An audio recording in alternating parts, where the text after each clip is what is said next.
Picture yourself in a medieval garden, no modern conveniences, no high-tech irrigation, and certainly no speedy harvesters. Yet there's something magical about this garden. The soil is teeming with a root vegetable that almost takes care of itself.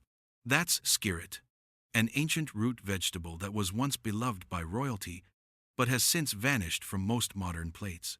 Imagine it as the potato of its time, but with a twist, it's sweeter and requires little to no attention.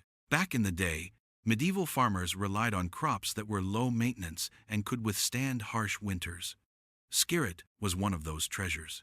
Unlike today's crops like carrots, which need regular care and attention, skirret grew quietly underground, multiplying year after year without much interference. It didn't demand special care, didn't get all fussy about the weather, and simply provided food when it was needed most. Talk about an ideal root vegetable, right? But let's get into the fun part, the taste. Skirret was naturally sweeter than the carrots we know today, and its delicate sweetness earned it fans among the nobility. The upper class had it growing in their palace gardens, and it wasn't just a snack, it was a core ingredient in various medieval dishes. From savory stews to sweet pies, skirret had range. Medieval cooks would roast, boil, or stew these roots, and it was said that the roots were such a treat that they were fit for a king. The real kicker with skirret, though, was its winter resilience. Imagine the long, bleak months when other crops would wither away and all you had left were meager scraps. But skirret? It soldiered on, providing much-needed nourishment through those harsh times. In medieval households, it wasn't just a vegetable, it was a comfort food during famine. It was a reminder that even in the worst of times, food could grow and nourish, but slowly.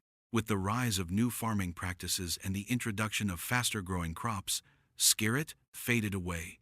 People moved on to quicker, high-yielding varieties, and skirret was left to history. It's one of those cases where modern convenience cost us a real gem, but imagine if we still had skirret today, thriving on our tables. It would be the perfect route for anyone looking for something sustainable, sweet, and reliable. Sadly, that's no longer the case, but who knows? Maybe there's still a spot for it somewhere in the future. A little like an ancient treasure waiting to be rediscovered. Let's talk about Alexander, a plant that's as wild as it sounds. Picture a sprawling, rebellious green that doesn't wait for permission to grow. Alexander was a medieval kitchen rock star, except instead of a guitar, it carried a full edible toolkit.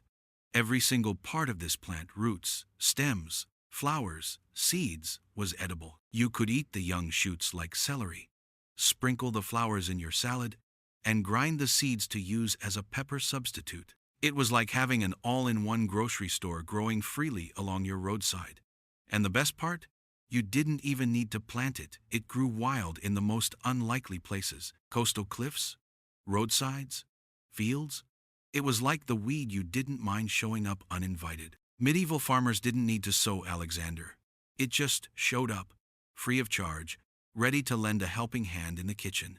Imagine being a cook back then. No delivery service, no quick grocery runs. You had to work with what you had, and Alexander was like that unexpected guest who brings the perfect dish to your dinner party, even though you didn't invite them. It wasn't just the fact that you could eat the whole plant. Alexander had this special charm. The young shoots tasted like celery, the flowers added a nice touch to salads, and the seeds made an excellent pepper substitute. But, like a good rebel, Alexander had a secret. It wasn't the kind of plant you'd expect to find in a neat, orderly garden. It had an attitude, growing haphazardly, towering over everything else. And that's where it started to rub modern gardeners the wrong way. By the 1700s, celery had stolen Alexander's spotlight in the kitchens of Europe. Alexander was left behind in favor of more manageable, cultivated varieties. It seems that once the whole world decided celery had won the popularity contest, Alexander was simply forgotten. Talk about a plant that got overshadowed by the more domesticated, well-behaved relative. But what a waste, right? Alexander wasn't just useful. It was ecologically friendly. It thrived in coastal areas and attracted beneficial insects, which in turn helped keep the garden ecosystem healthy. It wasn't just a plant you'd use in the kitchen, it was also a small-scale farmer's best ally. Imagine how much easier it could have made things for people trying to grow enough food on less than perfect land. The real question is, why did we ever let it go? So, here's the truth. While celery took over, Alexander got left to grow wild in forgotten fields, its culinary potential left untapped. Maybe it's time we reintroduce this old friend to the modern garden, because sometimes the wild one has all the best secrets. Now, I want to introduce you to Good King Henry, a plant that earned its royal title not for its flashy appearance or exotic origins, but for its sheer reliability and versatility. If vegetables had resumes, Good King Henry would list long-lasting and extremely dependable as its top skills. It wasn't the type of vegetable that demanded your attention, but if you grew it, it rewarded you every year without fail. This perennial plant was so easy to grow, it could have practically planted itself. Once established, Good King Henry returned year after year, much like an old friend that shows up when you need them the most. You didn't need to replant it, and you didn't need to babysit it. It thrived in most conditions, growing strong, healthy, and ready to feed. It was so undemanding, it might as well have had its own title as the king of low-maintenance crops. The leaves could be used like spinach, the young shoots were like asparagus, and the flowers were like tiny broccoli buds. Imagine having a vegetable garden where everything you need is not only available year-round, but also growing in abundance without much effort. Sounds like a dream, right? But there was a lot more to Good King Henry than just being a reliable, no-nonsense plant. It was packed with nutrients. In an age when fresh vegetables were a luxury, Good King Henry's high iron and vitamin C content made it an essential food source, especially when winter was dragging on and fresh food was scarce. Imagine a medieval winter, hardly anything growing, and food prices sky high. That's when Good King Henry would come to the rescue, offering a much-needed nutritional boost when people were more likely to suffer from scurvy and iron deficiencies. Beyond being a constant food supply, Good King Henry had a reputation for being used in folk medicine as well. The leaves were used to treat wounds, which, in a time without antibiotics, was invaluable. Its root was also turned into a mild laxative tea, something many of us might take for granted today, but was quite the game-changer back then. Yet, as reliable as Good King Henry was, its fate was sealed by the rise of commercial farming and the changing tastes of the time.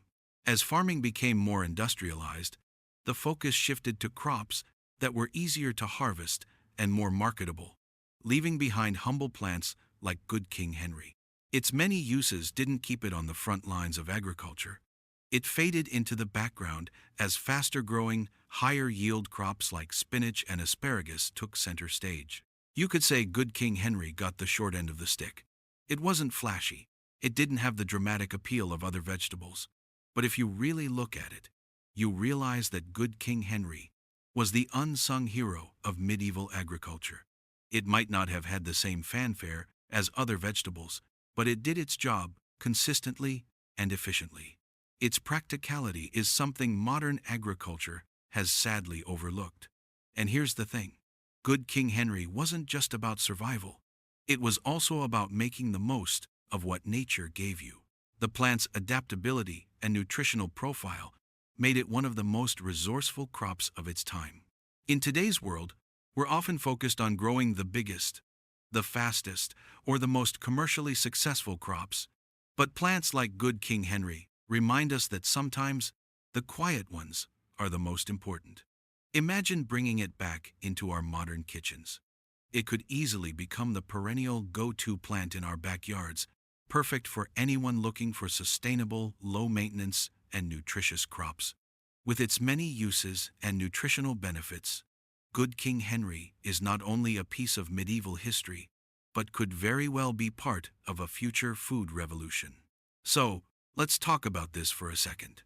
Why don't we grow more plants like Good King Henry?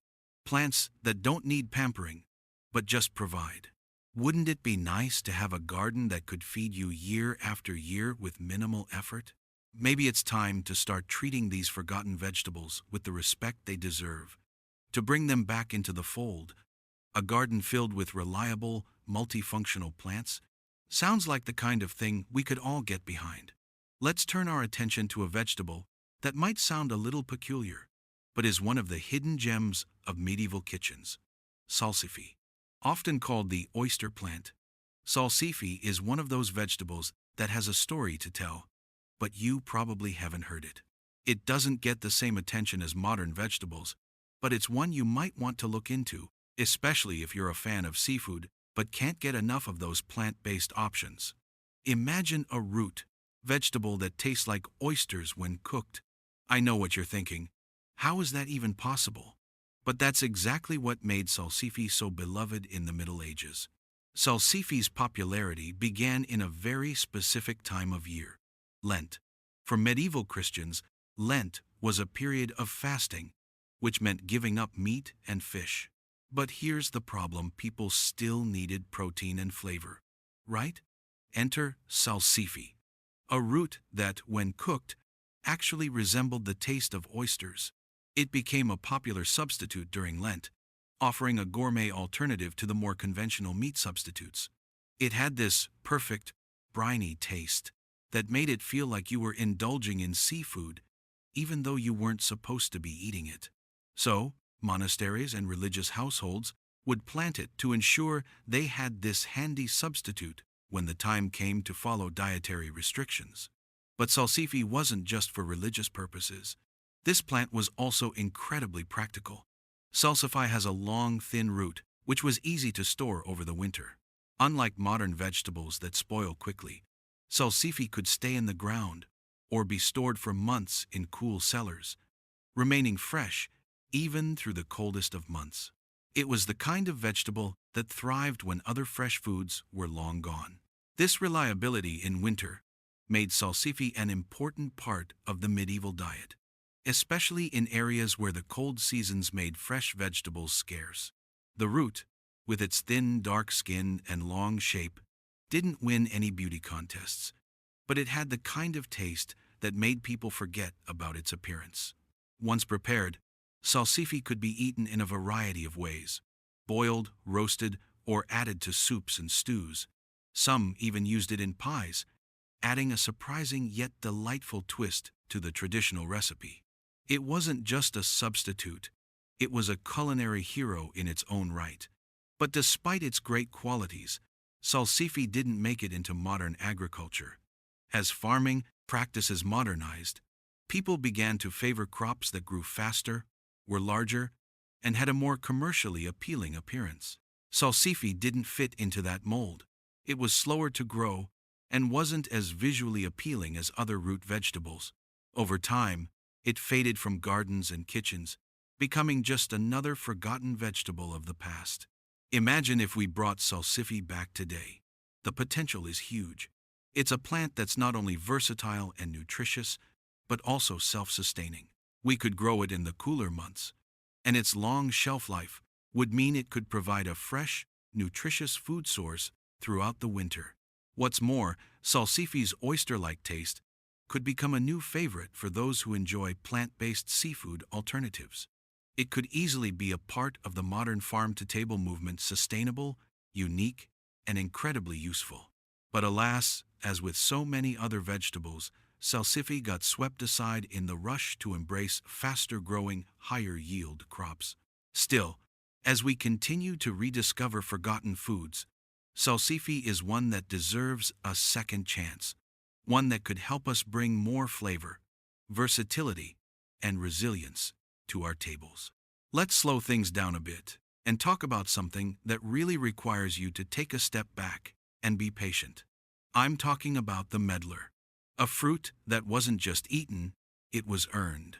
Unlike the instant gratification we're used to in today's world, medlars made you wait. And I mean wait. But the payoff? Oh, it was worth it. This fruit was unlike anything you'd expect, but its transformation from inedible to irresistible was nothing short of magical. When the medlar first came off the tree, it was almost impossible to eat. It was rock hard and intensely bitter, not something you'd eagerly pick off the tree and toss into your mouth. It didn't even look like something you could eat. The medlar resembled a small, brown, somewhat shriveled apple with a unique shape, its bottom open, revealing its 5 seeds. But here's the catch. The medlar needed to go through a process called bledding. What does that mean, exactly? Well, the fruit had to rot, but in a very controlled, intentional way. You'd leave it out for weeks, letting it soften and transform into something that could be eaten. This process was not for the impatient or the faint of heart. It took time, and it took trust that the fruit would eventually turn into a sweet, cinnamon applesauce-like consistency. But why go through the trouble? Because once a medlar had gone through the bledding process, it turned into something deliciously sweet. Medieval people absolutely loved it. It was used in pies, tarts, jellies, and even wines. There was something magical about how it could go from a bitter, inedible fruit to a sought-after delicacy. Imagine waiting weeks for a fruit to become soft enough to enjoy, then savoring the sweetness that comes after all that patience. It's a fruit that made you work for your treat, and that just makes it more rewarding, right? In medieval times, medlars were harvested in late autumn, and their timing made them especially valuable. Just as most fresh fruits were finished for the year, medlars provided a rare sweet treat, one of the last before winter set in. Their natural sweetness, after the bledding process, gave people a little bit of joy, just as the cold, dark months were starting. They could be stored for several more weeks, making them a precious food item during the long, lean winter months. Yet, in the world of modern agriculture, medlars are all but forgotten. Their unusual ripening process, requiring patience and foresight, doesn't align with our modern need for instant satisfaction. We live in an age of instant everything: instant noodles, instant coffee, instant fruit, and the slow, deliberate process of bledding just doesn't fit into our fast-paced lives. But what if it did? What if we could bring back this old tradition and embrace the idea of waiting for something truly worth the wait? In fact, medlars have a certain charm to them that modern fruits don't. They're a little mysterious, a little quirky. They challenge our modern expectations of what food should be. The slow food movement has been gaining momentum in recent years, so maybe there's a place for the medlar's old-school patience in the kitchen. It's a reminder that not all things worth having come quickly. And when it comes to flavor, sometimes the slow process really is the best route. Plus, the medlar might just be the perfect food for those of us who love the idea of working with nature rather than against it. Imagine the satisfaction of tending to a tree, waiting patiently for the fruit to ripen, and then transforming it into something utterly delicious. Maybe, just maybe, the medlar deserves a comeback. A little patience could go a long way. All right, now let's talk about something that may not look impressive at first glance, but packs a serious punch. Chickweed, a humble plant that most of us probably think of as nothing more than a weed, was once an essential part of medieval diets, and it still has a lot to offer today if we take the time to notice it. It's the kind of plant that, when you stop to think about it, makes you wonder why we ever dismissed it in the first place. Chickweed was that uninvited guest at every garden party, growing everywhere, from garden paths to fields, and not bothering to ask for permission. It's that delicate little green with tiny white flowers that just seems to show up no matter where you are. Yet, instead of pulling it out, like most of us do now, medieval people realized it was worth a second glance, especially when food was in short supply. Chickweed thrives in any soil and grows almost year-round, making it a year-round source of nutrition when other greens were hard to come by. It wasn't just about what was easy to grow, though it was about what this plant could do for you. For one, chickweed was a vitamin C powerhouse. You know how we're always told to eat oranges for vitamin C? Well, chickweed has about 7 times more vitamin C than an equal weight of oranges. Imagine how handy that would have been in medieval times, when scurvy was a real problem during the winter months, and fresh fruits and vegetables weren't exactly abundant. Chickweed was essentially a superfood in disguise, sneaking into salads, soups, and stews as the go-to vitamin C booster. Plus, it didn't even require much maintenance, so even peasants could harvest it without much effort. But the value of chickweed didn't stop at nutrition. This little plant was also used in folk medicine, mainly for treating skin irritations and inflammation. Chickweed tea was a common remedy for fevers, and it was even thought to have mild cooling properties, which made it useful during hot summers or for reducing swelling. Essentially, chickweed was a natural all-rounder. Not only was it good for food, but it was also good for your body. How many modern plants can say that? Now, let's be honest. Chickweed isn't exactly going to win any beauty contests. It's not flashy, it's not big, and it's definitely not the plant you'd see in a botanical garden display. But that's exactly what makes it a perfect example of how modern agriculture has gotten out of touch with our roots, no pun intended. It was a nutrient-rich, low-maintenance superfood that deserved to be celebrated, not eradicated. So, how did chickweed go from being a garden treasure to being just a weed? It all boils down to modern farming and herbicides.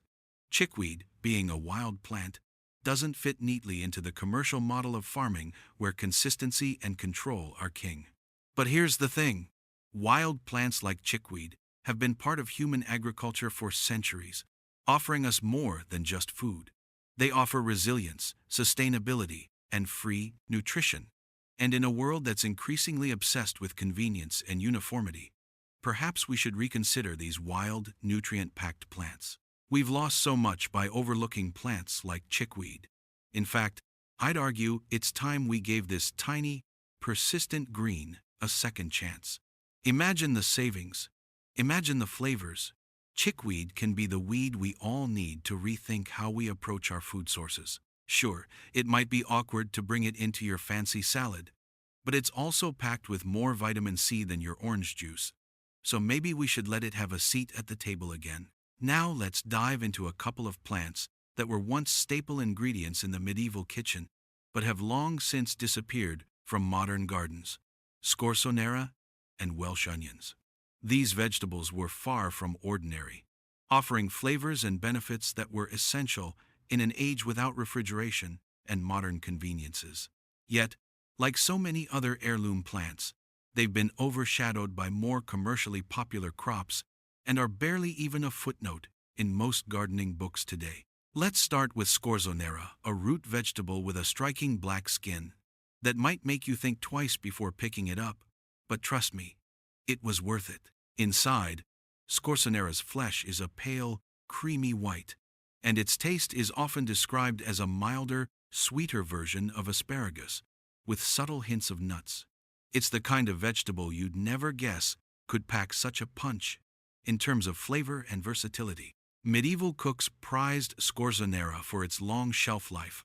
Harvested in the autumn, it could be stored in cool cellars for months, remaining fresh until the following summer. For people living in an era without refrigeration, this made it an essential food item during the cold, barren months when fresh produce was hard to come by. The root itself wasn't the only part of scorzonera that had culinary potential.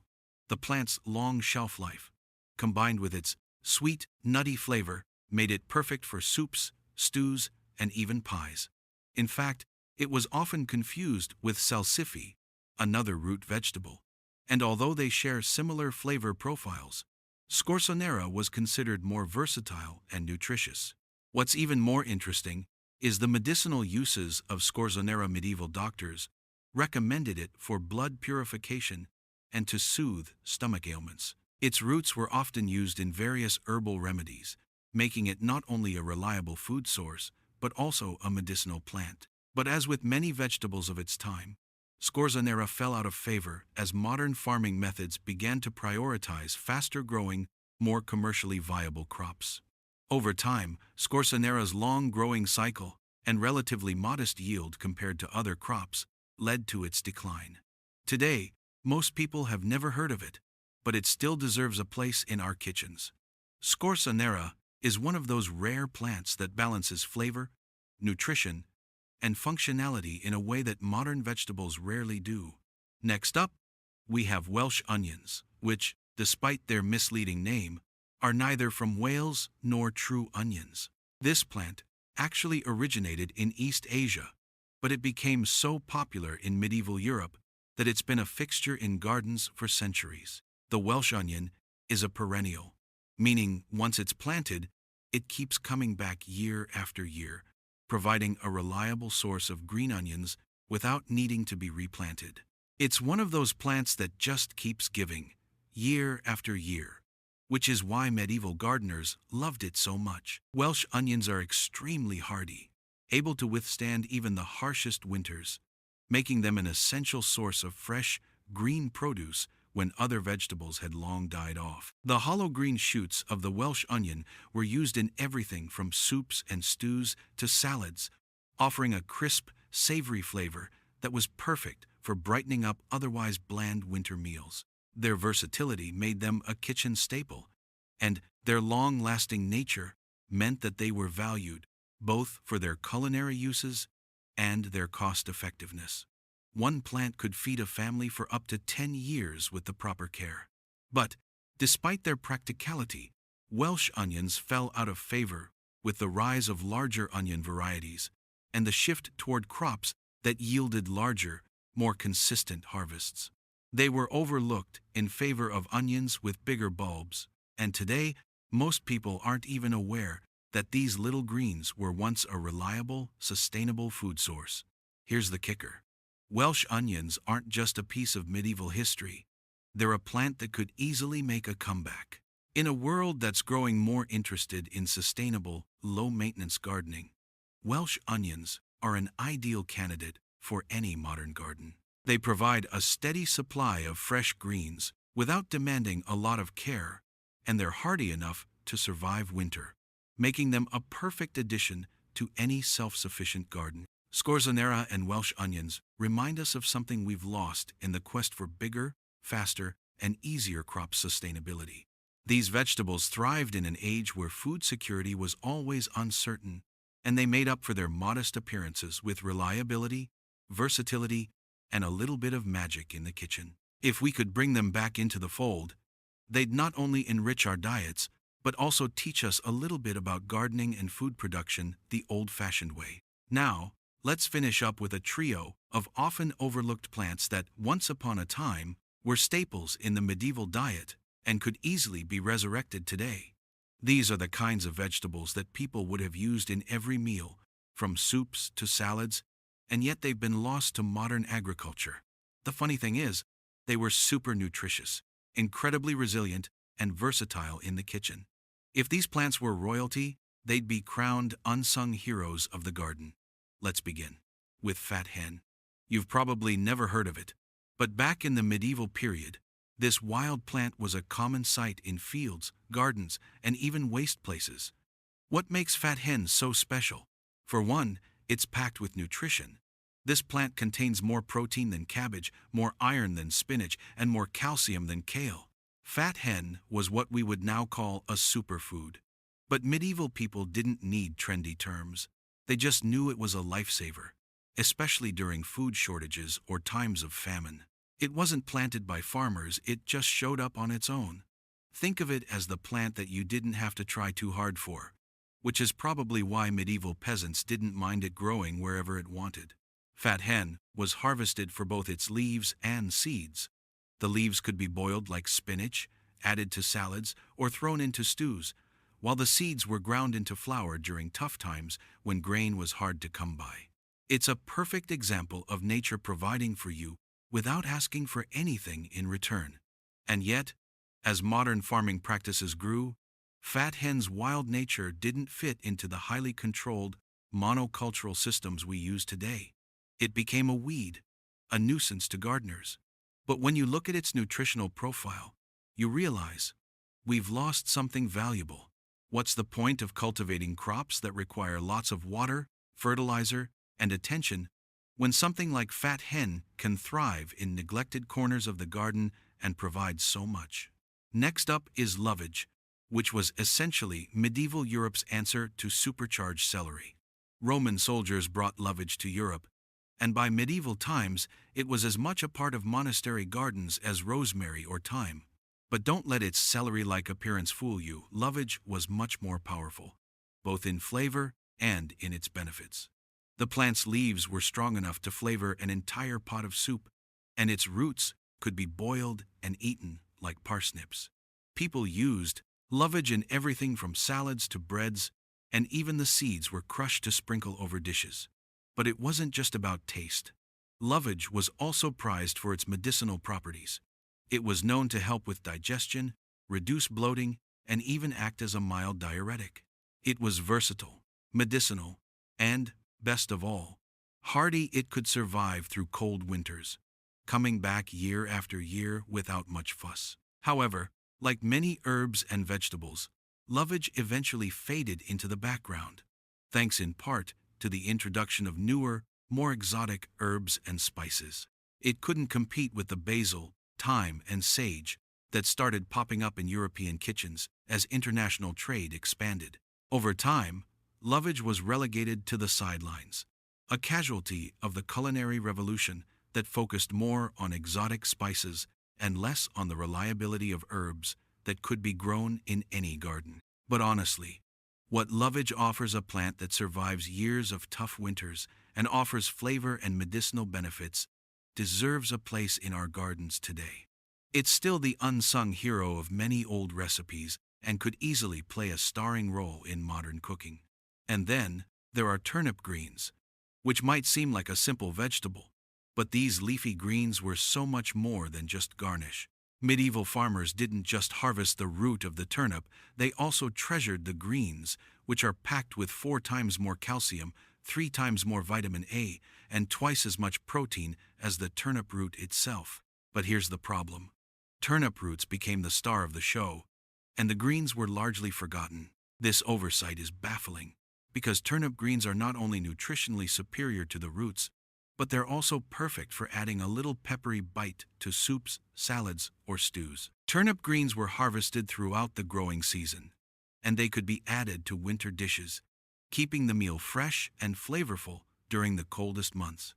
But, with the focus on turnip roots, the greens were left behind, even though they were just as versatile and much more nutritious.